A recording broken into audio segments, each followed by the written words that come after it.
नमस्कार, कार्यक्रम प्राइम इस्युमा यहाँलाई हार्दिक स्वागत छ। म दिपेश घिमिरे आज पनि उपस्थित भइसकेको छु। समसामयिक विषयवस्तुमै हामी केन्द्रित भएर कुराकानी गर्दै आएका छौँ। आज हामी विशेष गरी जनताको सवालको विषयवस्तुमा केन्द्रित हुनेछौँ। यातायात क्षेत्रमा जुन व्यथिति छ यो विषयवस्तु उजागर गर्ने प्रयास गर्नेछौँ। के समस्या भोग्नुपर्छ त नागरिकले, यी विषयवस्तु हामी आज तपाईहरूलाई देखाउनेछौँ। सरकारले लाइन हटाउने, यो लामो लाइन हटाउने र यातायात क्षेत्रको यातायात कार्यालयमा देखिएको समस्या समाधान गर्ने भनेर प्रचण्ड सरकारले सुरुवाती समयमै विभिन्न नियमहरू ल्याएको थियो, तर त्यो कार्यान्वयन हुन सकेको छैन। यो विषयवस्तुमा आज हामी विशेष रूपमा केन्द्रित हुनेछौँ। तर त्योभन्दा अघि प्रतिनिधि सभाको बैठकमा सांसदहरूले आज विभिन्न विषयवस्तुमा कुराकानी गरिरहेका छन्। मन्त्रीहरूले जवाफ दिने कार्यक्रम पनि आजै रहेको छ। यो विषयवस्तुतर्फ तपाईहरूको ध्यान केन्द्रित गराउन चाहन्छु। विशेष गरी संसद भवन नयाँ बानेश्वरमा सङ्घीय संसद अन्तर्गत प्रतिनिधि सभाको बैठक बसिरहेको छ। अब हामी यहाँहरूको ध्यान प्रतिनिधि सभातर्फ केन्द्रित गर्छौँ। लगभग हरेक घर परिवारबाट 10औं लाख मान्छेहरू भारतका शहरहरूमा काम गरेर आफ्नो परिवार पाल्दै आएका छन्। सभामुख महोदय, जन्मदेखि मृत्युसम्मको सम्बन्ध त्यहाँ कायम छ। नेपालको चीनसँगको सम्बन्ध मात्र 1955 मा मात्र स्थापित भएको हो। यहाँ त इगौँदेखि राजाहरू समेत अन्तिम समयमा त्यही बनारस पुगेर देह त्याग गर्ने र आज पनि हरेक घर परिवारबाट अस्तु गंगा विसर्जन नगरी हुँदैन, तसर्थ नेपालको मित्र राष्ट्रको सम्बन्धमा खलल पार्ने उद्देश्यले दिएको अराजक गैर कूटनैतिक र हेपाईपूर्ण अभिव्यक्तिको लागि नेपाल सरकारले स्पष्टीकरण सोध्नै पर्छ। यस विषयमा परराष्ट्र मन्त्रालयको ध्यान आकर्षण गराउन चाहन्छु। धन्यवाद। माननीय सदस्य श्री सर्वेन्द्रनाथ शुक्ला, समय 3 मिनट। त्यसपछि माननीय सदस्य श्री अरुण कुमार चौधरी। सम्माननीय सभामुख महोदय, स्वच्छ राजनीतिमा अपराधीकरणको कुनै ठाउँ हुँदैन। माननीय महेन्द्र यादवमाथि जुन साङ्घातिक हमला भएछ त्यसको जति आलोचना, जति भर्त्सना गरे पनि पुग्दैन। त्यसैले म कडा भर्त्सना गर्न चाहन्छु र अपराधीहरूमाथि कडा कारवाही गर्न माग गर्दछु र उहाँको शीघ्र स्वास्थ्य लाभको पनि कामना गर्दछु। अब प्रधानमन्त्री पुष्पकमल दाहाल प्रचण्डजीको हालसालै भएको भारत भ्रमणको दौरान सबभन्दा महत्त्वपूर्ण उपलब्धि विद्युत व्यापार सम्झौता थियो। सभामुख महोदय, दिल्लीमा भएको एमओयू समझदारी पत्रमा त्यहाँ दुवै पक्षले हस्ताक्षर गरेका थिए, तर त्यसले पूर्णता पायो हालसालै 28 अगस्तमा, जब भारत सरकारको मन्त्री परिषदले यही 28 अगस्तमा त्यसलाई एन्डोर्स गरेको छ, सहमति प्रदान गरेको छ। यो किन महत्त्वपूर्ण छ भन्नको लागि मलाई लाग्छ वर्तमानमा हाम्रो विद्युत उत्पादन, बिक्री योग्य विद्युत इत्यादिको एकचोटि प्रक्षेपण हामीले बुझ्नुपर्छ। 2024 जुलाईसम्म हाम्रो उत्पादन 4500 मेगावाट हुने र त्यसमा बिक्री योग्य 1850 मेगावाट रहने। त्यस्तै 2030 मा उत्पादन 15000 मेगावाट पुग्ने र लगभग 7500 मेगावाट त्यसमा बिक्री योग्य हुन्छ। बिक्री भन्दाखेरि जबसम्म खरिद गर्ने एउटा संस्था, एउटा पार्टी, एउटा व्यक्ति अगाडि हुँदैन तबसम्म विद्युत व्यापार हुन सक्दैन। अहिले यो सम्झौतापछि, यसको एन्डोर्समेन्ट पछि मलाई लाग्छ यो खुल्या छ र जबसम्म खरिद गर्ने ग्यारेन्टी हुँदैन, ठुला दलहरूले ठुलो पार्टीहरूले, दात्री संस्थाहरूले, दाताहरूले, ब्याङ्कर्सहरूले लगानी गर्न पनि हिचकिचाउँछन्। त्यसैले विद्युतको विकास नै रोकिया थियो जबसम्म खरिद गर्ने ग्यारेन्टी थिएन। मलाई लाग्छ हामीले यो कुरो बुझ्नुपर्छ, राष्ट्रिय हितमा भएको यो कुरोलाई हृदयङ्गम गर्नुपर्छ। त्यसैले यो खरिद सम्झौता भएपछि बल्ल विद्युत विकास गर्ने बाटो खुलेको छ र त्यो भएपछि आफ्नो फेसबुक मार्फत, ट्विट मार्फत नेपाली राजदूत जो दिल्ली हुनुहुन्छ उहाँले त्यस मार्फत भन्नुभएको छ कि नेपालको आर्थिक विकास अब द्रुत गतिले गर्ने र संरचनागत सुधारमा यो सम्झौताले एउटा ठुलो योगदान गर्नेछ भन्ने कुरा उहाँ नेपालको एउटा अर्थशास्त्री हुनुहुन्छ। पहिला अर्थ मन्त्रालयमा प्रमुख सल्लाहकार हुनुहुन्थ्यो र योजना आयोगमा पनि हुनुहुन्थ्यो। निर्विवादित स्वच्छ छवि भएको एउटा अर्थशास्त्री हुनुहुन्छ। त्यसैले यसलाई हामीले मान्नुपर्ने नै हो। अब अहिलेको परिस्थितिमा आरओआर प्रणालीबाट पनि त्यत्तिकै हाम्रो खेर गइरहेको स्थिति छ सभामुख महोदय, र यसलाई बिक्री गर्न खोज्दै अनि करिब 8-10 वर्षदेखि लागिरहेको थियो, तर टर्निङ पोइन्ट यसैले दिएछ। सभामुख मान्य महोदय, सदस्य समय सकियो। सभामुख महोदय, मुख्य कुरो मैले जुन भन्न चाहे, यो 470 अरब वर्षको नेपाललाई लाभ हुन्छ। त्यसलाई रोक्ने किसिमको जुन अहिले हाम्रो छिमेकी राजदूतबाट जुन किसिमको अभिव्यक्ति आएछ, त्यो निश्चित रूपमा त्यसप्रति हामी घोर आपत्ति व्यक्त गर्न चाहन्छौँ। र परराष्ट्र मन्त्रालय जुन किसिमले मौन बसेको छ, नोटिसमा लिने तर नबोल्ने स्थिति जुन परराष्ट्र मन्त्रालयले अपनाएको छ, यो उचित बिल्कुल होइन। मलाई लाग्छ यो कुरालाई चाँडैभन्दा चाँडै परराष्ट्र मन्त्रालय यसबारेमा बोल्नुपर्छ र कूटनीतिक माध्यमबाट के गर्न सकिन्छ यसको रोक्नलाई। यस्ता प्रकृति हामी, किनभने दुईटा पक्षको आपसी व्यवहारमा, आपसी समझदारीमा, आपसी सम्झौतामा तेस्रो पक्षको हस्तक्षेप सुरुदेखि नेपालले रोक्दै आएको छ। अहिलेको स्थितिमा पनि त्यो हामीलाई सह्य छैन।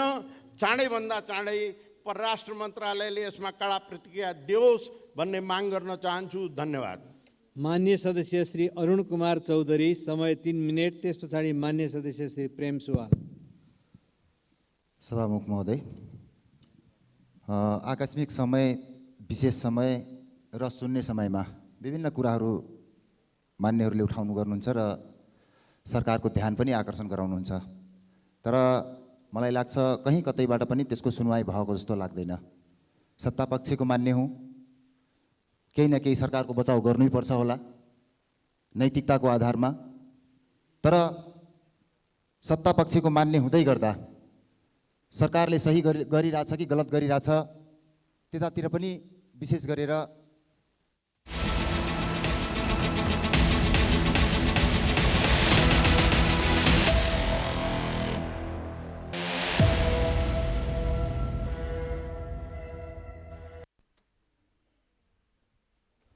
दर्शकहरू, हामी निरन्तर रूपमा समसामयिक विषयवस्तुमै केन्द्रित भएर कुराकानी गरिरहेका छौँ। यति बेला हाम्रा सहकर्मी सुष्मन विश्वकर्मा एकान्त कुना यातायात कार्यालयमा पुग्नु भएको छ र त्यहाँको स्थिति के छ भन्ने विषयवस्तुमा उहाँले हामीलाई जानकारी गराउँदै हुनुहुन्छ। अब यहाँहरूको ध्यान हामी एकान्त कुनातर्फ केन्द्रित गराउँछौँ।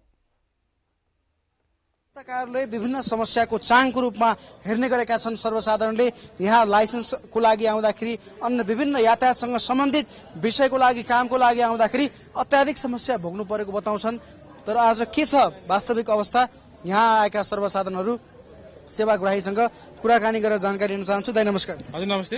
के छ यहाँ, के को लागि आउनुभयो? हामी यहाँ लाइसेन्स रिन्यू गर्नको लागि आएको हो। लाइसेन्स रिन्यू गर्न आउँदाखेरि यहाँ चाहिँ नि अब अलिक शास्ति नै छ कि यहाँ अब यो कहिले सर्भर गयो भने कहिले के भने यहाँको स्थिति अब पैसा अब अलिकति ढिला भयो भने प्याज लसुन सबै हुन्छ, तर काम चाहिँ सुस्त हुने एकदमै।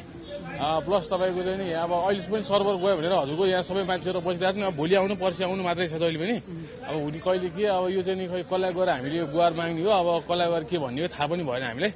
हामी सेवाग्राही चाहिँ मर्कामै छौँ जहिले पनि। दलाली छ कि नै, दलालहरू छन् कि नै? अब यस्तो अब अहिले खासै त्यस्तो दलालीहरूको ऊ चाहिँ छैन। हामीले त्यस्तो फेला चाहिँ पारेको छैनौँ पछिल्लो समय चाहिँ। अहिले अगाडि चाहिँ थियो है, अहिले अगाडि भएन। हामीले पछिल्लो समय चाहिँ त्यस्तो खालको चाहिँ नि अब थाहा पनि पाएको छैन। हामी त्यस्तो उमा पनि छ, हामी आफै पनि सुइसुई गएर काम गरेर हिँड्ने मान्छे हो होइन। हामी त्यस्तो दलाली सलालीको फन्दामा छैन, उनीहरू छँदा पनि छैन अहिले, त्यस्तो काम पनि छैन। तर कस्तो हो नि, अफिसको नै सर्भर कहिले डाउन हुने, कहिले के हुने, कहिले के भयो भने, कहिले मान्छे फर्काइदिने, कहिले के हुने, ढिला सुस्ती भयो क्या सर एकदमै। कति समयदेखि हो तपाईँले सर्भर डाउन भएको कारण तपाईँ काम रोकिएको? भइसक्यो यो त लगभग 12-1 बजीदेखि नै हो। 12 बजीदेखि अब 3 बजे 4 बजीसम्म पसिसक्यो। हामी हाकिम साहबलाई भन्नु पर्यो, यत्रो जनताले दुःख पाएको छ, यत्रो राज्यको दायित्व पनि पटक्कै छैन। अलिकति ढिला हेर्नु त अलिकति ढिला भयो भने चाहिँ सर्भर डाउन भन्यो अरू कर्मचारीले चाहिँ जनताको हामीले तिरेको ट्याक्सले खाने डाउन भयो भने केही फरक नपर्ने, एक दिन ढिला भयो भने प्याज लाग्ने सबै लाग्ने हुन्छ होइन। डबल त्यो 32% ठोक्छन् होइन। यो कुरा चाहिँ अब हामीले अब गर्नु हुने हो कि होइन पनि थाहा छैन। तर्फ छ हाम्रो हाकिम साहबको कार्यकक्ष सर माथि हुनुहुन्छ होला। जसले प्रत्यक्ष रूपमा हेरिरहनु भएको छ प्राइम टेलिभिजन एचडी मार्फत यहाँको ताजा दृश्य। हेर्नुहोस् न, यस्तो पनि सर्भर हुन्छ, लाइन बस्यो यो लाइसेन्स रिन्यू गर्न 102 नम्बरमा जानुपर्ने। अब अहिले उनी नेटै छैन रे, सर्भरै चलाएको छैन, मान्छे यसो पनि 3-4 घन्टा लाइन बसियो। अलि राम्रो खाले अलि उ पो राख्नु पर्यो त, सर्भर नेट उ गर्न धेरै सेवाग्राहीहरू हुनुहुन्छ यहाँ जो समस्यामा पर्नु भएको छ। तपाईँहरू प्रत्यक्ष रूपमा हेरिरहनु भएको छ यहाँको ताजा दृश्य। यतिका धेरै सेवाग्राहीहरू चाहिँ हामी आउँछौँ, बरु सेवाग्राहीहरू पनि सँगै आउनुहोस्, सेवाग्राहीहरू पनि आउनुहोस्, सेवाग्राहीहरू पनि सँगै आउनुहोस्। आज हामी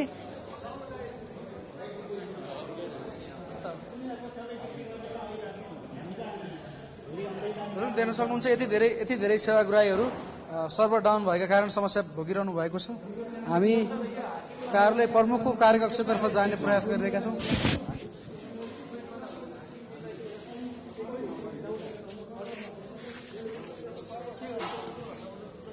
फोटो खिच्न पर्यो कार्यलयसम्म अब लाइन बसेको घन्टा भयो।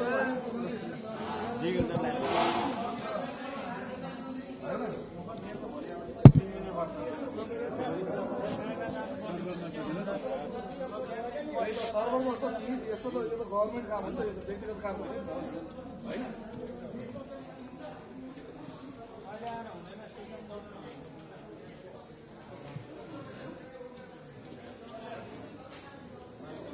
नमस्कार सर, के समस्या आएको? नमस्कार हजुर, हाम्रो चाहिँ यो नेटमा प्रब्लम आएर नचलेको अहिले सर। नेटमा समस्या? हजुर हजुर। पहिले यो धेरै समयदेखि भयो, हाम्रो चाहिँ 12-15 दिनदेखि काम यसरी नै ढिलो भइरहेको छैन। हामीले दिनै पछि आएको जति सेवाग्राहीहरूलाई सधैँ सेवा दिएर पठाएकै छ। अस्ति एक दिन समस्या आइरहेको थियो, त्यहाँदेखि छैन। यो बीचबीचमा अहिले हाम्रो सर्भर गएर समस्या भइरहेछ अलिअलि, तर त्यसरी 12-15सम्म रोकिएको चाहिँ हामीलाई थाहा छैन। हामीलाई सहयोग गरिदिनु पर्यो। हजुर हजुर, कार्यालय प्रमुखसँग चाहिँ हामीलाई भेटाइदिनु। कार्यालय प्रमुख आज काम विशेषले बाहिर जानु भइरहेछ। उहाँ नहुँदाखेरि नहुँदा माथि अर्को हाम्रो त्यो उहाँभन्दा मुनिको हुनुहुन्छ, माथि म्याडम हुनुहुन्छ 116 मा हुन्छ। त्यो त माथि जाउँ न, केही समस्या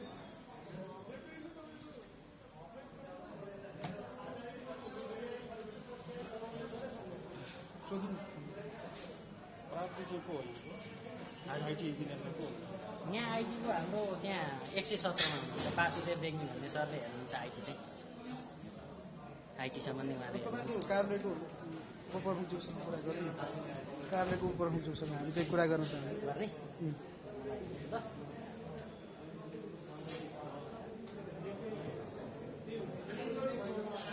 प्रत्यक्ष रूपमा हेरिरहनु भएको छ प्राइम टेलिभिजन एचडी मार्फत एकान्त कुना स्थित यातायात व्यवस्था कार्यालयमा सर्भर डाउन हुँदाखेरि धेरै सर्वसाधारणहरू समस्यामा परेका छन्।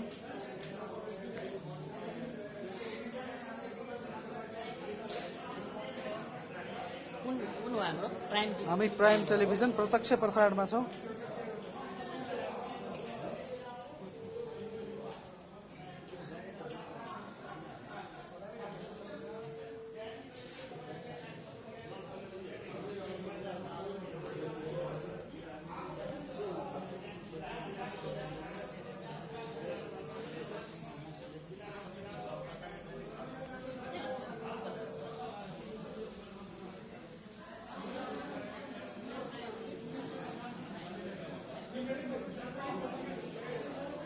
बरु हामीलाई चाहिँ हामी भर्खर लाइभ नै भएको भएर यसको एउटा निष्कर्ष निकाल्नु भनेर पनि सर होइन, मलाई उहाँको कार्यकक्ष मात्र देखाइदिनुहोस् न। उहाँको कार्यकक्ष उपप्रमुखज्यूको आउनुहोस्। जसमा हामी आज कार्यालय प्रमुखसँगै के हो वास्तविकता जानकारी लिन प्रयास गर्छौँ। सेवाग्राहीहरूलाई पनि आउनको लागि अनुरोध गर्न चाहे।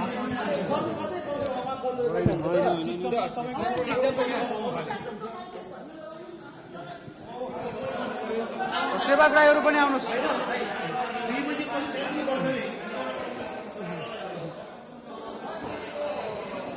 दर्शक यति बेला हामी यातायात कार्यालय एकान्त कुनामा छौँ र के समस्या भएको, सर्भर डाउन किन हुन्छ सधैँ 2 बजेपछि ब्ल्याकमा कारोबार कसरी हुन्छ आज हामी यसको चिरफार गर्दैछौँ, खुलासा गर्दैछौँ। यहाँका 2 बजेपछि जहिले पनि यस्तो हुन्छ। सर नमस्कार। हजुर हामी यहाँ चाहिँ लाइभमा छौँ, के समस्या भएको भन्नुहोस् ल। सर्भरमा यहाँ सबैले धेरै समस्या भइरहनु भएको छ। भने यो त जेआइटिसीबाटै भएको होला होइन? हजुर यो हाम्रो सर्भर भनेको त हाम्रो हातमा छैन नि त। अनि यहाँ चाहिँ 2 बजेपछि चाहिँ तपाईँहरूले काम गर्नुहुन्छ भन्ने चाहिँ सेवाग्राहीहरूको गुनासो छ नि। त्यो अनावश्यक कुरा हो, त्यो त्यसो गरेको छैन हामीले। तर यहाँका धेरै सेवाग्राही हुनुहुन्छ मसँग मेरै अगाडि, उहाँहरूले चाहिँ के भन्नुभएको छ भने 2 बजेपछि चाहिँ तपाईँहरूको सर्भर चल्छ, सर्भर चल्दाखेरि चाहिँ तपाईँहरूले पैसा असुल गर्नुहुन्छ भन्ने गुनासो छ। होइन होइन, त्यो त सबै नेपालभरि हुने कुरा हो, हाम्रो अफिस मात्रै होइन होइन। हजुरले नपठाएदेखि सबै कार्यालयमा चेक गर्नुभयो हुन्छ। Thank you sir. टाइम छ नि, हाम्रो एकानो कुना मात्रै होइन, यो नेपाल हुने भरि हुने कुरा हो।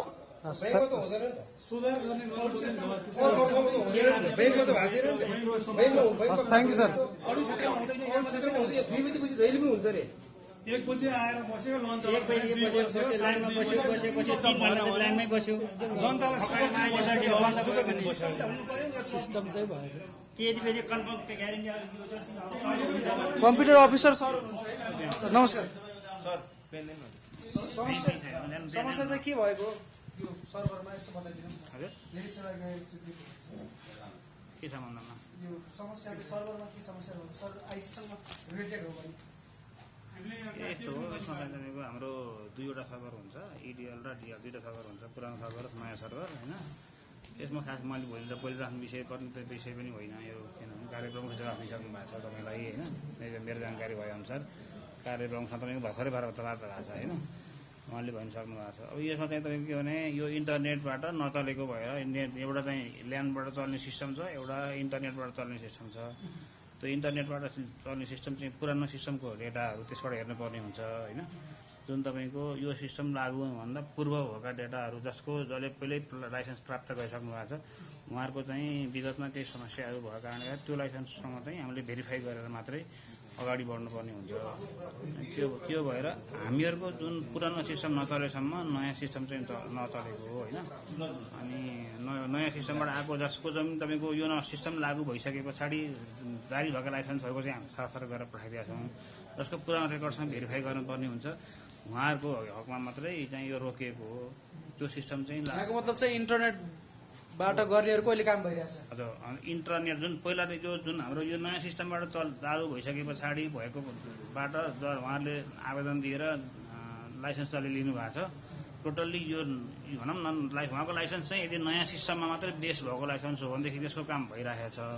जसको पुरानो लाइसेन्समा बेस भएर अब वर्ग थप लगायतका कामहरू चाहिँ पछिल्लो सिस्टममा पनि भएको छ, त्यसलाई इन्टिग्रेट भएको हिसाबले हामीले पुरानो सिस्टमसँग भेरिफाई गरेर मात्रै नवीकरण गर्न मिल्ने भएको हुँदाखेरि पुरानो सिस्टम नचलेको कारणले यो समस्या भएको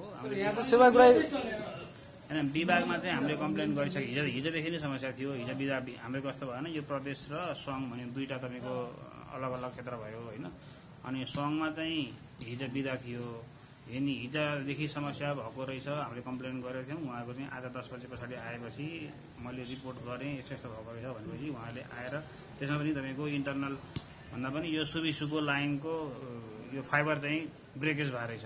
अनि फाइबर ब्रेकेज भएपछि उहाँको सुबिसुको टिम आएर फाइबर चलाइसके पछाडि चल्छ भन्नुभयो। त्यो अनुसारले हामीले उहाँहरूले त्यो हिसाबको हामीले भनौँ न त्यो एउटा आश्वासन पाइसके पछाडि ल यति समय पछाडि चल्छ, तपाईँहरू जसलाई हतार छ उहाँहरू चाहिँ भोलि आउनु होला, नत्र केही समय कुर्न सक्नेहरू चाहिँ प्लिज केही समय कुर्नु, हामी चाहिँ उताबाट आएपछि तपाईँहरू काम गरिदिन्छौँ भनेर मलाई राखेको होइन।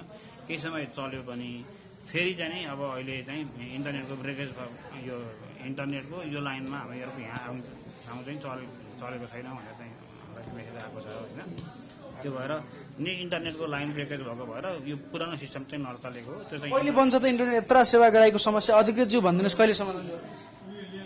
अनि यो कुरो त अब टेक्निकल कुरा हो। हाम्रो सेवा प्रदायक भनेको वर्ल्ड लिङ्क सुबिसुहरूले चाहिँ आफ्नो चाहिँ काम गर्दै हुनुहुन्छ, उहाँहरूबाट चाहिँ त्यो काम गरेर जुन जहाँनिर यो फाइबर ब्रेकेज छ त्यो ब्रेकेज चाहिँ सल्भ भएपछि त्यो समाधान हुन्छ। तपाईँहरू चाहिँ के 1-2 दिनदेखि नै यो ब्रेकेज भएको चाहिँ अहिले पहिलेदेखि हो? म त आज आएको होइन, अब मेरो त हात फ्र्याक्चर भए पनि लाइन बसेर 1 बजीदेखि बसेको। अनि यसो हेर्दाखेरि अघि 1 बजी चाहिँ हामीलाई लन्च ब्रेक भयो, उहाँले पनि खाजा खानुपर्छ, त्यो हामीले पनि बुझ्नुपर्ने भयो। 2 बजीपछि बन्ला भने 2 बजीपछि 2-4 जना गर्नुभयो, त्यसपछि फेरि बन्द भयो, हामी बसिरह्यौँ।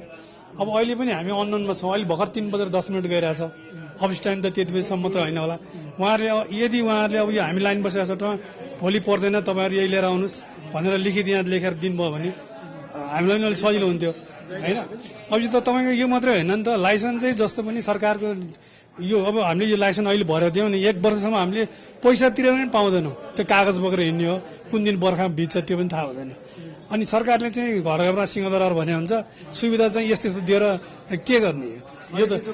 अनि म लाइसेन्स रिन्यू गर्न आएको होइन, मेरो पनि टाइम सक्ने लाग्छ, म जिल्ला बाहिरबाट आएको छु, काठमाडौँबाट बाहिर आएको छु लाइसेन्स रिन्यू गर्नलाई। म यसको लागि कति दिन बस्नुपर्छ कि तपाईँको? म आज आएको तपाईँको, आज भोलि पर्सिमा कमसेकम हुन्छ, आइतबार सोमबारसम्म भइहाल्छ भनेर मैले त फेरि भोलि आउनु पऱ्यो नि त, मेरो अर्को काम छुट्टिन्छ नि त। तर त्यो कुरोको त बुझ्नु पऱ्यो नि, हाकिमहरूले कर्मचारीले यो देशको त जसले राज्य गराएको छ उसले त बुझ्नु पऱ्यो नि यो जनताको गुनासो कि तपाईँको। मैले लाइसेन्स रिन्यू गर्ने हो। म आएको हिजो पनि आएको थिएँ, आज पनि आएँ। 2 दिन आउँदा पनि एउटा रिन्यू हुन सकेन। हिजो चाहिँ हिजो के बाना भयो? हिजो भिडभाड थियो, हिजो म आफै समस्याले गएँ आफ्नो कामले, आज हुन्छ आउनुहोस् भने आज आएको, आज यस्तो भयो, फेरि भोलि आउनु पर्यो, भोलि शुक्रबार चाहिँ के बाना हुने हो, फेरि शुक्रबार झन् आधा दिन काम हुन्छ, भए हुँदैन छन् थाहा नै छैन, बाना भइहाल्यो। यो लाइसेन्स लिनै हो, आज एक बजी आएर लाइन बसेको, तर अब यति बेला भयो केही आउनु भएन। अब हामी आज आएर टोकन त लिइसकेँ, अब यो टोकनले भोलि काम गर्ला कि नगर्ला त्यो एउटा हामीले पनि अब आज भनिदिएको भयो, भोलि आउँदाखेरि हामीलाई चाहिँ सहज होस् कि भन्ने हिसाबले हामी चाहन्छौँ। मेरो पनि लाइसेन्सकै हो, सबैको जुन यति धेरै सेवाग्राहीहरूको चाहिँ समस्या छ, यति धेरै सेवाग्राहीहरूको पीडा छ, हामी यहाँका कार्यालयका प्रमुखज्यूहरू को हुनुहुन्छ हामी उहाँहरूसँग कुराकानी गर्न चाहन्छौँ। प्रत्यक्ष रूपमा हेरिरहनु भएको छ प्राइम टेलिभिजन एचडी मार्फत। कार्यालय प्रमुख राजकुमार कपाली हुनुहुन्छ र उहाँ चाहिँ बाहिर हुनुहुन्छ, उहाँ हाजिर लगाएर जानुभयो होला। दर्शकबिन कुर्सी खाली छ, देख्न सक्नुहुन्छ। यातायात व्यवस्था कार्यालयहरूको कन्त बिजोग यही दृश्य देखाउँछ। यो उहाँको यो चाहिँ पद, यो नाम टाँसेको पार्टीले देखाउँछ। यो नाम पार्टी देख्न सक्नुहुन्छ, ढोका खुल्ला छ, बत्ती बालिएको छ, कम्प्युटरहरू सबै अन छ, सिसिटिभीहरूका फुटेजहरू पनि यहाँ देख्न सकिन्छ। र कार्यालय प्रमुखज्यूहरू कोही पनि हुनुहुन्न। यसरी चाहिँ कन्त बिजोग हरिबिजोग तरिकाले राखिएको अवस्था छ, तपाईँहरूले हेरिरहनु भएको छ। र कार्यालय प्रमुखहरू जति सबै बाहिर बस्ने र सेवाग्राहीहरूले समस्या भोग्ने।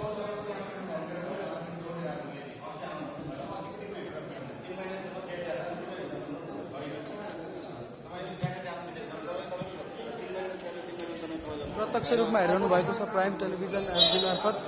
सूचना अधिकारीज्यूको कार्यकक्ष होला सम्भवतः। सर नमस्कार।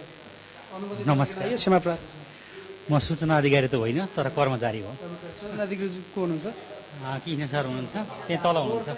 रहेछ तपाईँहरू होइन, बोर्ड टाँस्यो भन्दा नि सूचना अधिकारीको सूचना टाँस्दिया हो, त्यो बोर्ड चाहिँ होइन। त्यो के समस्या कार्यालय प्रमुखज्यू पनि हुनुहुँदो रहेछ, यतिका धेरै सेवाग्राहीहरू चाहिँ समस्या भोगेर बस्नु।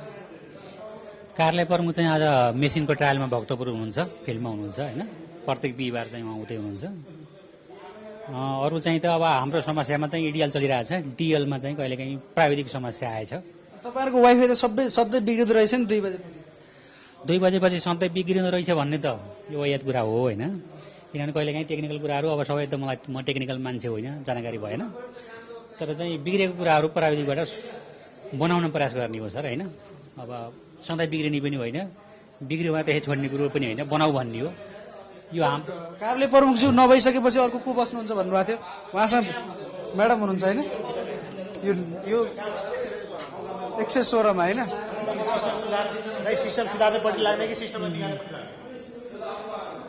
म्याडम नमस्कार, हामी लाइभमा। नमस्कार, अनुमति पनि आयो, क्षमा प्रार्थी छौँ। के समस्या भन्नुहोस् त? आज यस्तो भयो, इन्टरनल हाम्रो इन्टरनेटको समस्या भयो होइन। यसमा चाहिँ कस्तो भन्दाखेरि इन्टरनेटको थ्रुबाट सिस्टममा सफ्टवेयर चल्ने हो। यो चाहिँ पटक पटक समस्याहरू आइरहेको छ, हामीले पटक पटक बनाउने पनि मर्मत पनि गरिरहेका छौँ। अब यो कति बेला जान्छ भन्ने ठेगान नै हुने कि तपाईँको त फेरि सधैँ 2 बजेपछि बिग्रिँदो रहेछ। होइन त्यस्तो त होइन। यसमा पनि समस्याहरू कस्तो छ भने सिस्टमको इन्टरनल समस्या छुट्टै छ। त्यो हाम्रो कार्यालयले चाहिँ तारहरूमा कता समस्या भएको पटक पटक मेकानिक बोलाएर गरिरहेछ होइन, समाधान गर्ने कोसिस गरिरहेछ। अनि अब यो फेरि कस्तो भन्दा टेक्निकल कुरा चाहिँ कति बेला बिग्रिन्छ भन्ने थाहा पनि नहुने कि अपरजोट पर्छ। अब यस्तै हो, कहिलेकाहीँ भिड भएको बेला पनि परिदिन्छ अनि त्यसले गर्दा चाहिँ अलिकति ठुलो इस्यु बन्न पनि जान्छ होइन। अधिकांश सेवाग्राही चाहिँ यो लाइसेन्स रिन्युको लागि आउनु भएको रहेछ। सामान्यतया कति दिन लाग्छ लाइसेन्स रिन्यु हुन? सामान्यतः एकै दिनमा हुन्छ। यहाँ त पनि 5 दिन आएको मान्छे। होइन होइन त्यस्तो होइन। यहाँ उहाँहरूको कस्तो हुन्छ भने यो पुरानो कार्यालय भयो होइन, अब विगतमा धेरै वर्ष अगाडिदेखि लाइसेन्स चाहिँ जारी भएको र पटक पटक रिन्यू गर्दाखेरि त्यसको बिचको अवधिमा कतिपयको चाहिँ लाइसेन्समा समस्याहरू छन् कि बिचमा रिन्यू गर्नुहुन्न अनि अथवा विदेश गएर बस्नुहुन्छ, बिचमा चाहिँ उहाँहरूको नाम अर्को व्यक्तिको लाइसेन्स त्यही लाइसेन्स नम्बरमा अर्को व्यक्तिको जारी पनि भएको पाइएको छ। त्यो हुँदाखेरि उहाँहरूले चाहिँ अब डकुमेन्टहरू लिएर आउनु भनेर चाहिँ हामीले पठाएको पनि छौँ, अथवा अब त्यो नआउने कुराले चाहिँ उहाँहरू चाहिँ स्वीकार्न पनि रेडी हुनुहुन्न क्या। त्यसले नाम र पद पनि यसो हजुर, मेरो करुणा पराजुली, अधिकृत 8 मा। अनि अब भनिदिनुहोस् अधिकृतज्यू, कहिले समस्या आज चाहिँ काम हुन्छ? आज हामीले मेकानिक्सले काम गर्दै हुनुहुन्छ होइन, अब कति बेला बन्छ चाहिँ अब ठ्याक्कै भन्न सकिएन। हजुर चाहिँ केन्द्रीय सर्भरबाट चाहिँ भएको समस्या होइन, यो तपाईँहरूकै त्रुटि होइन। यस्तो छ, बिहान सर्भर केन्द्रीय सर्भरबाट हाम्रो डिएल इडिएल प्रिन्ट भनेर हामीले 2टा निकाल्नुपर्छ होइन। अब कहिले एउटा प्रिन्टिङको समस्या पर्छ, सफ्टवेयरकै समस्या हो त्यो चाहिँ फेरि। अनि इडिएल भनेको electronic driving licence registration system भनेर हामीले त्यो डिटेल्स प्रिन्ट निकाल्छौँ। अब त्यो कहिलेकाहीँ नआउने र सफ्टवेयर जुन सर्भरबाटै चाहिँ समस्या भयो भने त्यो चाहिँ निस्किन सक्दैन होइन। त्यसले गर्दा समस्याहरू बेला बेला परिराखेको। आजको अहिलेको तत्कालको समस्या चाहिँ हाम्रो इन्टरनल समस्या नै हो, तर हामीले यसलाई समाधान गर्ने कोसिस गरिरहेछौँ। यसरी हामीलाई सहजीकरण गरिदिनुहोस् कि सेवाग्राहीले आएर चाहिँ तपाईँहरूको समस्या समाधान गर्दैछौँ भनेर चाहिँ भनिदिनु पर्यो। निकै चिन्तित हुन्छ, एकचोटि आएर आधिकारिक रूपमा भनिदिनु पर्यो। Thank you. सेवाग्राहीज्यूहरू यहाँ कार्यालयका हेर्न सक्नुहुन्छ आउनु भएको छ। हाम्रो जबरजस्ती टाइम मिलाएर छ नि, जबरजस्ती टाइम मिलाएर आइरहेको हुन्छ हेर्नु।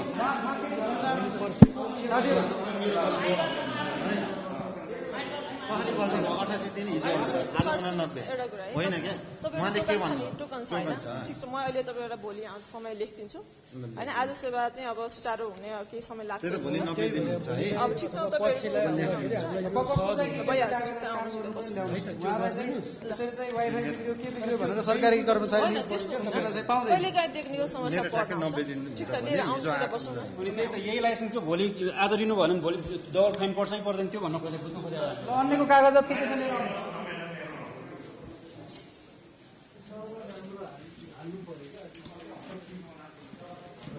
अब 90 दिनभित्रमा बल्ल छुट्टी लिएर आउँदैछु, त्यही पनि अब मेरो फेल भइसकेको छ लाइसेन्स, त्यही पनि आज दिनु हुँदैन।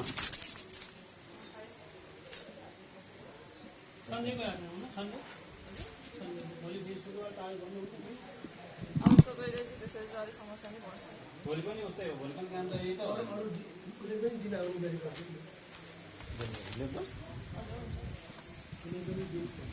म त अफिसियली मान्छे होइन छैन, म त अब ठ्याक्कै होला भनेर टिफिन टाइममा अब टिचिङ हस्पिटलबाट आउनुभयो हो, खाजा खाने समय निकालेर आउनुभयो। म पनि त्यही आफ्नो टाइम मिलाएर खुद्द आएको। कतिवटा दिनको खाजा खाने समय निकाल्नु पर्ने अफिसमा कुनै पनि दिन आउँछ। यो पनि सन्डे हुन्छ भन्नुहुन्छ। भोलि कति बजीसम्म हुन्छ? सन्डेसम्म नै काम गर्छ।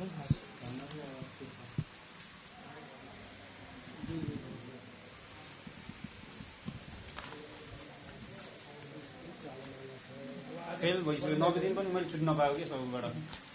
विदेशबाट आउनुभयो? होइन होइन, विदेशबाट होइन, यतै ड्राइभ गर्थेँ। त्यही पनि मेरो गाडी कस्तो छ भन्दाखेरि छ नि, होइन मेरो त ठिक छ, तर साथीहरूको छ नि, मेरो मसँगै आउने साथीहरूको आज 1 दिन बाँकी छ, तर भोलि आज दिनु नभएपछि भोलि डबल पर्छ कि पर्दैन बुझ्न खोजे मात्र हो मैले। तर समयमा आउनुपर्छ कि समयमा चाहिँ रिन्यू गर्ने हामीले 90 दिनको टाइम म हेर्नुलाई गएँ, मेरो सँगैको सबैको लाइसेन्स लिनु भयो, मेरो यतै आउनु पर्यो। ठिक छ, भोलि आउनुहोस्। हस्, अब भोलिबाट यो समस्या दोहोरिँदैन। अब दोहोरिँदैन। धन्यवाद। जुन प्रत्यक्ष रूपमा हेर्नु भएको छ प्राइम टेलिभिजन एचडी मार्फत यातायात कार्यालय यातायात व्यवस्था कार्यालयहरू नेपालभरिका यस्तै समस्याले भरिएका छन्, समस्याका चाङ छन्। यद्यपि हामी आएर बोल्दै गर्दाखेरि केही सेवाग्राहीहरूलाई हस्ताक्षर गरेर भोलिको लागि समय तोकिएको अवस्था छ। तर यसरी हामी सधैँभर आइरहनु पर्ने अवस्था यहाँ देखिएको छ। त्यो दृश्य, त्यो दृष्टान्त हामीले यहाँ भेटाएका छौँ, देख्न सक्नुहुन्छ।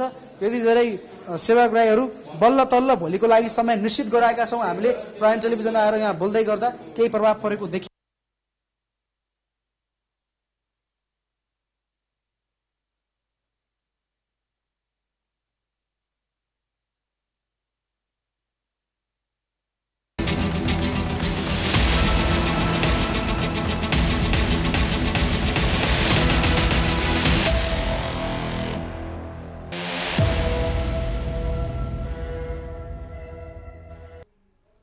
दर्शकहरू, हामी निरन्तर रूपमा यहाँहरूलाई समसामयिक विषयवस्तुमै जानकारी गराइरहेका छौँ। प्रत्यक्ष प्रसारणमा हामी जोडिएका थियौँ एकान्त कुनाको यातायात कार्यालयमा।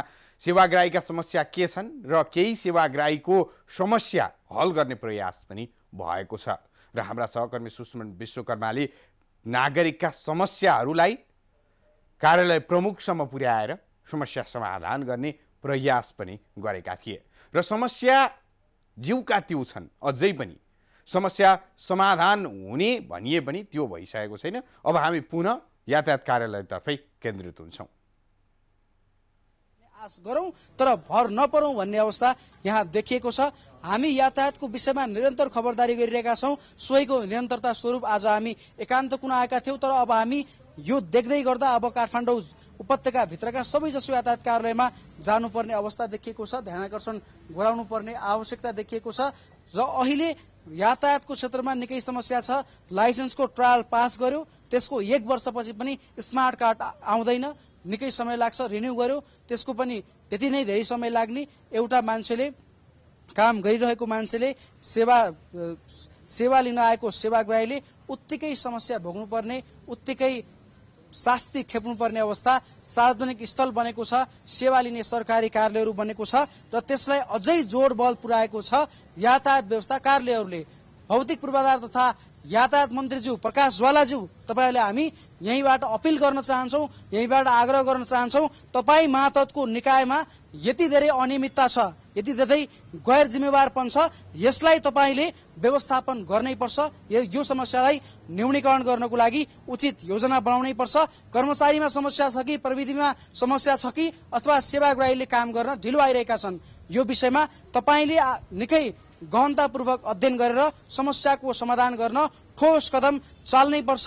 हामी यातायात व्यवस्था कार्यालयमा हुने समस्या, सरकारी निकायमा सेवा लिन जाँदाखेरि आम नागरिकले भोग्नुपर्ने समस्याबारे निरन्तर खबरदारी गरि नै रहनेछौँ र अनियमितताको विरुद्ध, भ्रष्टाचारको विरुद्ध यसरी नै सञ्चार माध्यमबाट बुलन्द आवाज दिने रहनेछौँ। अहिलेका लागि भने थप सूचना एवं सञ्चारका लागि यहाँहरूको ध्यान हाम्रो केन्द्रीय स्टुडियोतर्फ आकृष्ट गर्दै वरिष्ठ छाया पत्रकार राजेश ढकालका साथमा म सुष्मन विश्वकर्मा पनि बिदा हुन्छु। प्राइम टेलिभिजन हेर्दै गर्नुहोला। नमस्कार।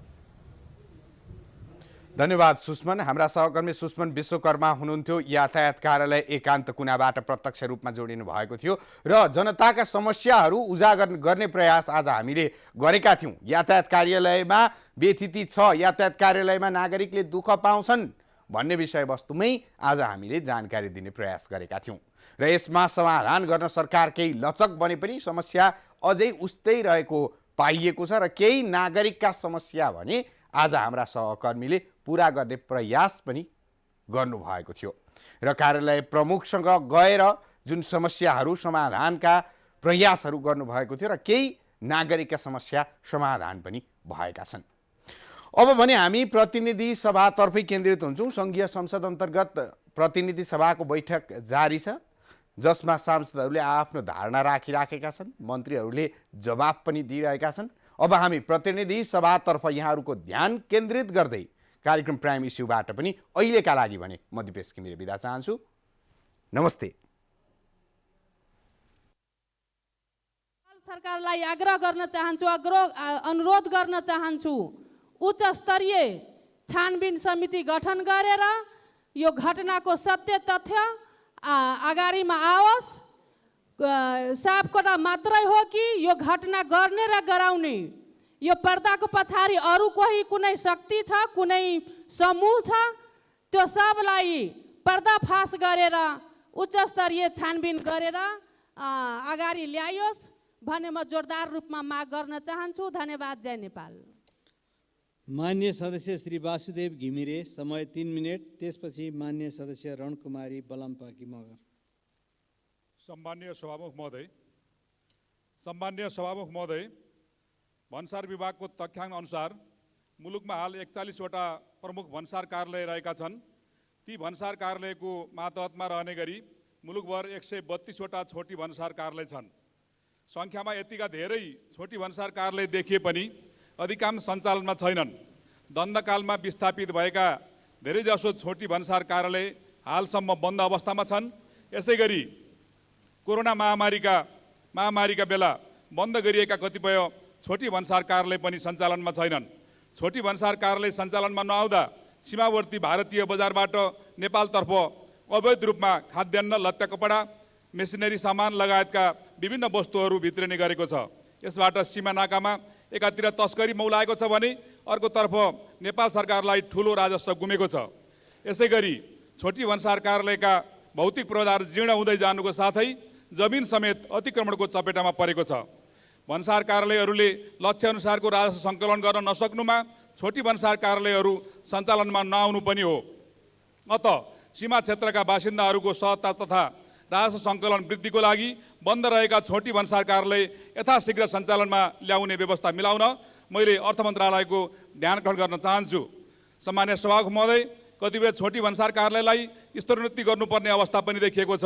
रूपन्देहीको कुरा गर्दा भैरवा भन्सार कार्यालय मातहत रहेको छोटी भन्सार कार्यालय लुम्बिनीलाई भन्सार कार्यालयकै रूपमा स्तरोन्नति गर्नुपर्ने देखिन्छ। सीमावर्ती भारतीय कक्रवा बजार विस्तार भएको छ भने कक्रवासम्म लामो दूरीका भारतीय सवारी साधन नियमित सञ्चालन हुने गरेका छन्। छोटी भन्सार कार्यालयलाई सीमित मूल्यका सामानको राजस्व असुली गर्ने मात्र अख्तियारी दिएकोले छोटी भन्सार कार्यालय लुम्बिनीलाई भन्सार कार्यालयकै रूपमा स्तरोन्नति गर्दा राजस्व असुलीमा समेत टेवा पुग्नेछ। गौतम बुद्धको पवित्र जन्मस्थल लुम्बिनीबाट नजिकै रहेको यो नाकाको स्तरोन्नति बाह्य पर्यटकको सङ्ख्या वृद्धिमा समेत सहयोग पुग्ने देखिन्छ। यस्तै यो नाकाबाट सवारी साधन नेपाल सहज रूपमा आउने जाने व्यवस्था मिलाउन पनि मैले सरकारको ध्यान आकर्षण गराउन चाहन्छु। सामान्य सभामुख महोदय, यस्तै गरी गौतम बुद्धको पवित्र जन्मस्थल लुम्बिनी शान्ति चाहने जो कोहीलाई पनि आकर्षक गन्तव्य मात्र होइन, मुलुकको प्रमुख पर्यटकीय स्थल मध्येको एक हो। तर लुम्बिनीको एकीकृत विकासको लागि सरकारको यथेष्ट ध्यान पुग्न सकेको छैन। लुम्बिनी गुरुयोजना अझै पुरा भएको छैन। आयोजना पुरा गराउने उद्देश्यले राष्ट्रिय गौरवका आयोजनामा लुम्बिनीलाई समावेश गरिए पनि अपेक्षा अनुसारको निर्माण हुन सकेको छैन। यो सम्मानित सदनबाट मैले सरकारलाई आग्रह गर्न चाहन्छु, लुम्बिनीलाई परियोजनामा मात्र नअल्झाउँ, अरू काम थाती राखेर भए पनि लुम्बिनी गुरुयोजनालाई पूर्णता देऊ। सधैँभरि गुरुयोजना मात्र भनेर कति बस्ने? गुरुयोजनाको काम सकाएर आहा लुम्बिनी भन्ने बनाएर पर्यटक ल्याउने अभियानमा लाग्न ढिलाइ गर्नु हुँदैन। लुम्बिनीमा पर्यटकको सङ्ख्या बढाउन सके मात्र मुलुकले पर्यटन मार्फत आर्थिक समृद्धि ल्याउन सक्छ। यसर्थ लुम्बिनी गुरुयोजनालाई पूर्णता दिने विषयलाई प्राथमिकतामा राख्न म सरकारको ध्यान गराउन चाहन्छु। धन्यवाद। मान्य सदस्य श्री रणकुमारी बलम्पाकी मगर, समय 3 मिनट। सम्माननीय सभामुख महोदय, हामी आज यो सदनमा आएको 8 महिना बितिसकेको छ।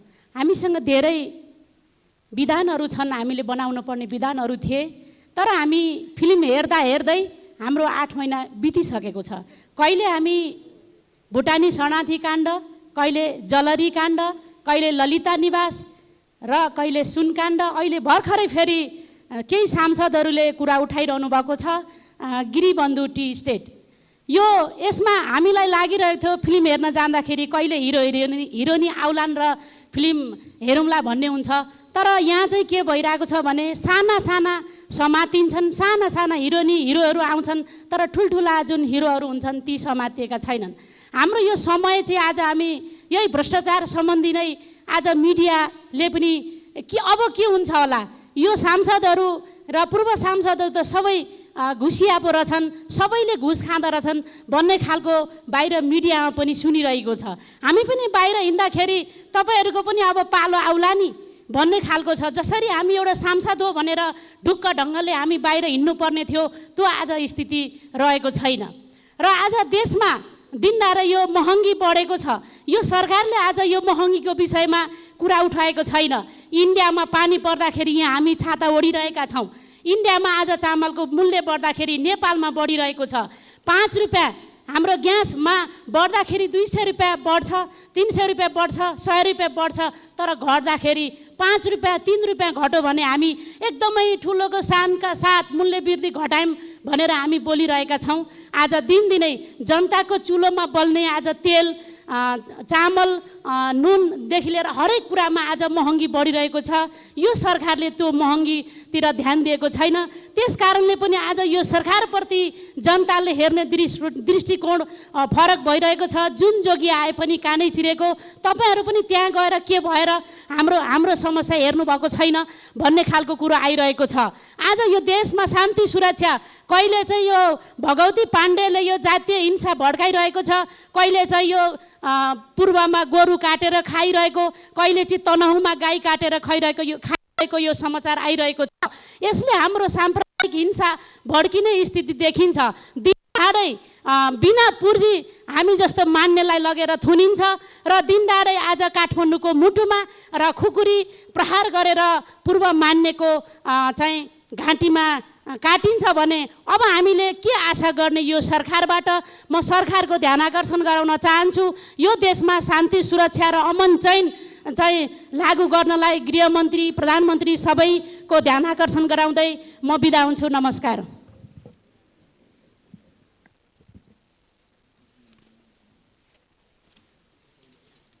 माननीय सदस्यहरू,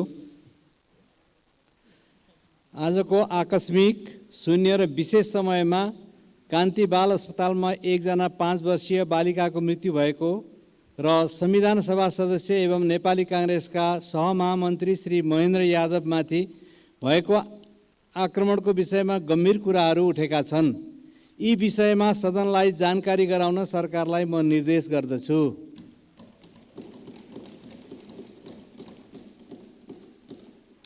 माननीय सदस्यहरू,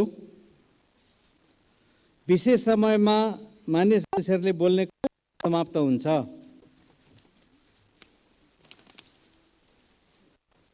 माननीय सदस्यहरू, प्रधानमन्त्री तथा मन्त्री परिषदको कार्यालयबाट पत्र प्राप्त हुन आएको छ। सोको ब्यौरा म पढेर सुनाउँछु।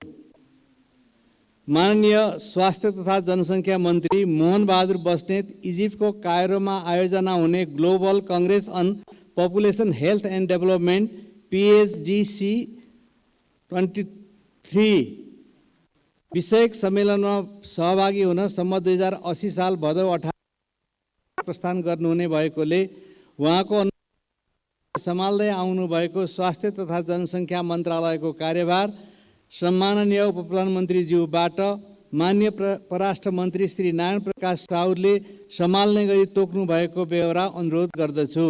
वैकुण्ठ अर्याल, मुख्य सचिव, 2080-5-17। माननीय सदस्यहरू, अब प्रश्नोत्तर कार्यक्रम प्रारम्भ हुन्छ। आजको प्रश्नको सूचीमा रहेका क्रममा सामान्य हेरफेर गरेको बेहोरा जानकारी गराउँछु। आज कृषि तथा पशुपक्षी विकास मन्त्रालय, अर्थ मन्त्रालय, श्रम रोजगार तथा सामाजिक सुरक्षा मन्त्रालय र ऊर्जा जलस्रोत तथा सिँचाइ मन्त्रालयसँग सम्बन्धित मौखिक प्रश्नहरूको उत्तर दिने कार्यक्रम रहेको छ। माननीय सदस्यहरू, माननीय मन्त्रीले उत्तर दिएपछि प्रश्नकर्ता माननीय सदस्यले चाहेमा आफ्नो प्रश्नसँग सम्बन्धित विषयमा केन्द्रित रही 1 मिनेट पूरक प्रश्न सोध्न सक्नुहुने बेहोरा समेत जानकारी गराउँछु। माननीय सदस्यहरू, अब कृषि तथा पशुपक्षी विकास मन्त्रालयसँग सम्बन्धित प्रश्नोत्तरको कार्यक्रम प्रारम्भ हुन्छ। माननीय कृषि तथा पशुपक्षी विकास मन्त्री डाक्टर बेदुराम भुषाललाई रोस्टममा आउन आग्रह गर्दछु।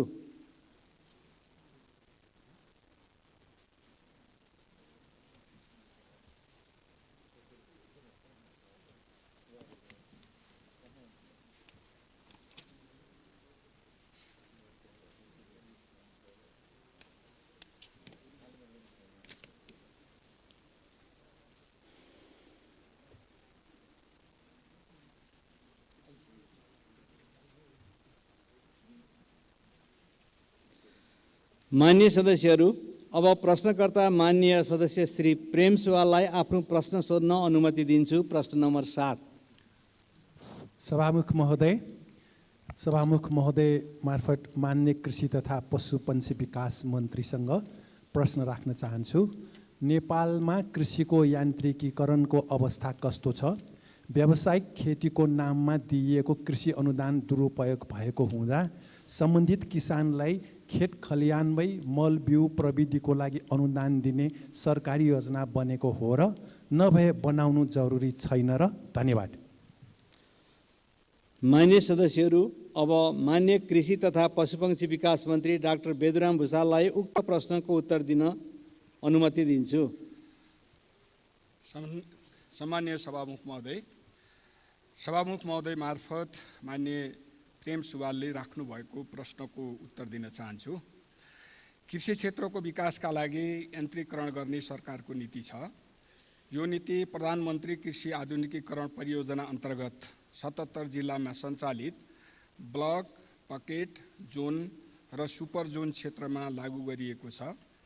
परियोजनाबाट tractor, power tiller, mini tiller, धान रोप्ने मेसिन, बिरुवा रोप्नका लागि खन्ने machine, combine harvester, thresher, dryer, grader, rotavator, रिपल लगायतका यन्त्रहरू खरिद गरी कस्टम हायरिङ सेन्टरमा राखेर किसानहरूलाई प्रयोग गर्न दिने गरिएको छ। यस्ता कस्टम हायरिङ सेन्टर जम्मा 580वटा रहेका छन्। यिनीहरूको प्रयोगबाट किसानलाई खेती गर्न सहज भएको छ। उक्त परियोजनाको क्षेत्रमा नपरेका कृषकहरूले कृषि औजार वा यन्त्र खरिद गर्न चाहेमा 50% अनुदान दिने व्यवस्था रहेको छ। यन्त्रको माध्यमबाट कृषि कार्य गर्दा श्रम शक्ति कम लाग्ने हुँदा उत्पादन लागत घट्नुका साथै उत्पादन वृद्धिमा मद्दत पुगेको छ। कृषकलाई मल र बिउमा अनुदान दिने गरिएको छ भने माटो परीक्षण, रोग किरा परीक्षण, रोग निदान, रोगको उपचार आदिमा प्राविधिक सहयोग गर्ने गरिएको छ।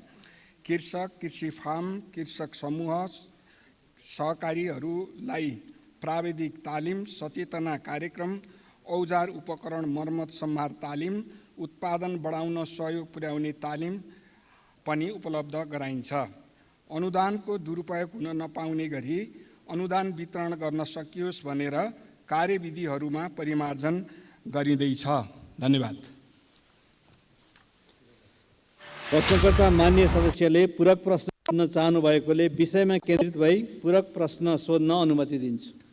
सभामुख महोदय मार्फत कृषि मन्त्रीजीसँग पूरक प्रश्न राख्न चाहन्छु। कृषिमा यान्त्रिकीकरण भएको छ भन्नुभयो मन्त्रीज्यूले, तर धान चामल तरकारी वर्षेनी आयात कसरी बढ्यो? धन्यवाद। मान्य मन्त्रीज्यू। धन्यवाद पूरक प्रश्नका लागि।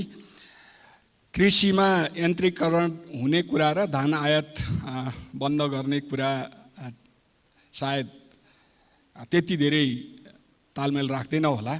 कृषिमा यान्त्रीकरण गर्दा गर्दै पनि उत्पादन पर्याप्त मात्रामा हुन नसकेको कारणले हामीले अझै पनि धान आयात गर्नुपर्ने स्थिति रहेको हो। यसलाई हामी क्रमशः घटाउँदै धान आयातको अंशलाई क्रमशः घटाउँदै जाने योजनामा छौँ। त्यसका निम्ति यान्त्रीकरणले योगदान गरि नै रहेको छ।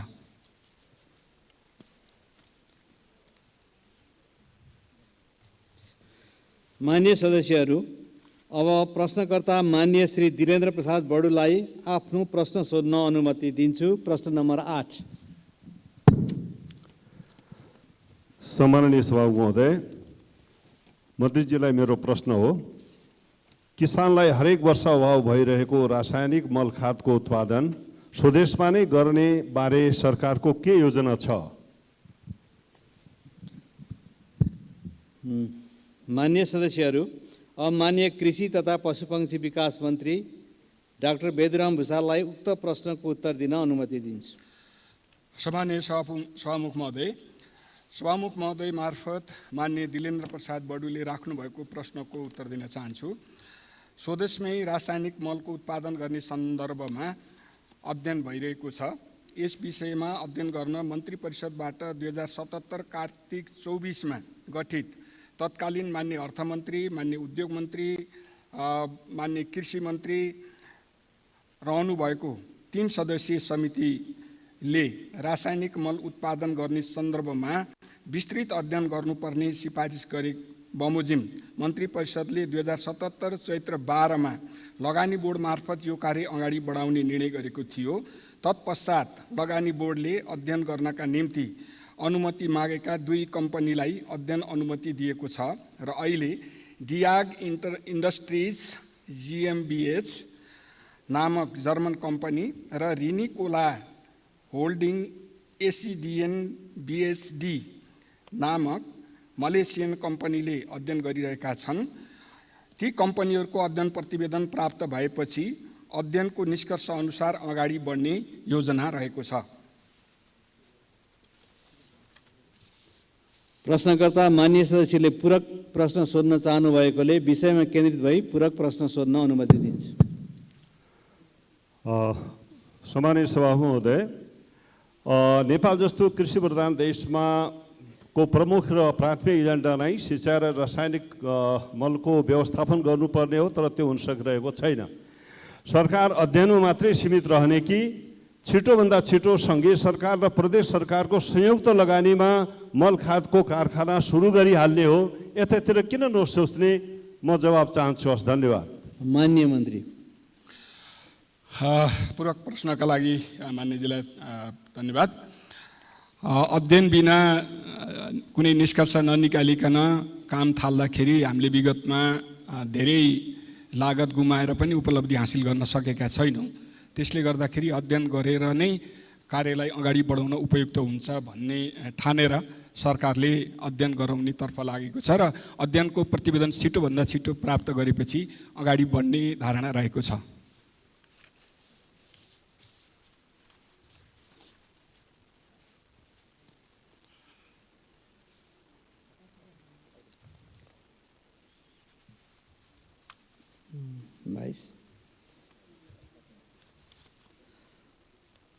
माननीय सदस्यहरू, अब प्रश्नकर्ता माननीय श्री दिलेन्द्र प्रसाद बडुलाई आफ्नो प्रश्न सोध्न अनुमति दिन्छु। प्रश्न नम्बर 9।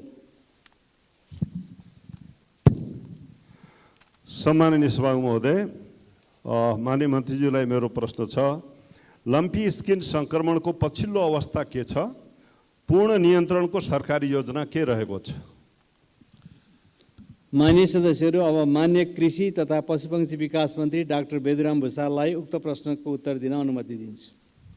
सम्माननीय सभामुख महोदय मार्फत माननीय दिलेन्द्र प्रसाद बडुले राख्नुभएको प्रश्नको उत्तर दिन चाहन्छु। लम्पी स्किन रोग पक्स भाइरिडी परिवार अन्तर्गतको क्याप्रीपक्स नामक भाइरसका कारण गाई भैँसीमा लाग्ने सङ्क्रामक रोग हो। यो रोग अफ्रिकी मुलुकहरूमा अघिल्लो शताब्दीमै फैलिएको र एसियाली मुलुकहरूमा सन् 2019देखि फैलिएको भए तापनि हाम्रो मुलुकमा पहिलोपटक विक्रम सम्वत 2077 सालको असारमा देखिएको थियो। त्यसपछि प्रत्येक वर्ष देखा परेको यो रोग यसपटक 2079 चैत्र महिनाको सुरुमै देखा पर्यो र देशका सबै जिल्लामा फैलिन गयो। अहिलेसम्म 15,19,779 पशु यस रोगबाट सङ्क्रमित भएका छन्। सरकारले यस रोगको उपचारमा हरसम्भव प्रयास गरिरहेको छ। उपचार पश्चात 13,93,595 पशु निको भएका छन् भने अहिले बिरामी अवस्थामा 73,636 पशु रहेका छन्। यस रोगबाट 52,548 पशुको मृत्यु भएको छ। यस रोगबाट पशुको मृत्यु भएर क्षति बेहोर्नु परेका किसानलाई राहत उपलब्ध गराउनका लागि मापदण्ड तयार गरी सहमतिका लागि गृह र अर्थ मन्त्रालयमा पठाइएको छ। रोकथामका लागि खोप लगाउने कार्य भइरहेको छ। यस रोगको खोप हाम्रो देशमा नबन्ने भएकाले अहिले जोर्डन, तान्जानिया